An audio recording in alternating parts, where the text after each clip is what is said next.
తెలంగాణ రాష్ట్రంలోనే ఫేమస్ అంటే ఏమని చెప్తాము? వరంగల్ చెప్తాము. ఎందుకంటే ఈ వరంగల్లునైతే కాకతీయులు పరిపాలించిరు కదా. గదేనులా కాకతీయ రాజులు అంటారు కదా. గప్పుడైతే కాకతీయ రాజులు గుర్రాల మీద పోయి రాణి రుద్రమదేవే కావచ్చు, గణపతి దేవుడే కావచ్చు, వాళ్ళు వీళ్ళు అబ్బాబాబాబాబా చెప్పుకుంటా పోతే కాకతీయుల రాజుల చరిత్రనైతే చాలా ఉన్నది, చాలా పెద్దదని చెప్పుకోవచ్చు.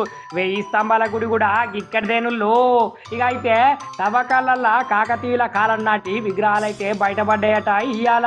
ఇక ఇది ఎక్కడ జరిగిందంటే శివనగర్ ప్రాంతంలో ఇవాళ పొద్దుగాల మున్సిపాలిటీ వాళ్ళు అయితే డ్రైనేజీ వ్యవస్థ కోసము నిర్వహించిన తవ్వకాలనైతే కాకతీయుల కాలం నాటికి చెందిన విగ్రహాలు అయితే ఒక్కొక్కటి స్థానికంగా బయటపడ్డాయటనుల్లా.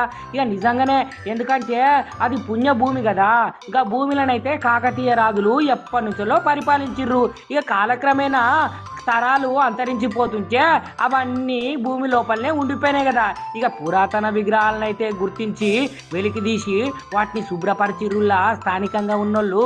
ఇక స్థానిక విగ్రహాల మీదనైతే శివలింగము, నంది, సూర్య భగవానుడు, చంద్రుడు, ఆవు దూడ, ఇక గిట్లా చెప్పుకుంటా పోతే తీరొక్క దేవుళ్ళు అయితే ప్రత్యక్షమైనయట.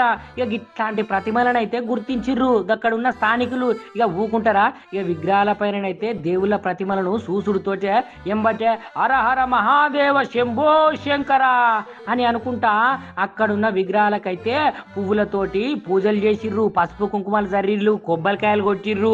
ఇక కొట్టి స్థానికులు పూజలు చేసుకుంటా తండ్రి మమ్మల్ని క్షమించు, మమ్మల్ని మన్నించు అనుకుంటా దేవతలనైతే ఆరాధిస్తున్నారు. ఇక మరి అట్లాంటి పుణ్య భూమి కదా వరంగల్లు. అట్లనే కాకతీయ రాజులు కూడా ఏలిరు కదా. అప్పటి విగ్రహాలంటే దాదాపు ఎన్ని సంవత్సరాల టైం అవుతుందో ఆ విగ్రహాలది చూసుకోర్రి.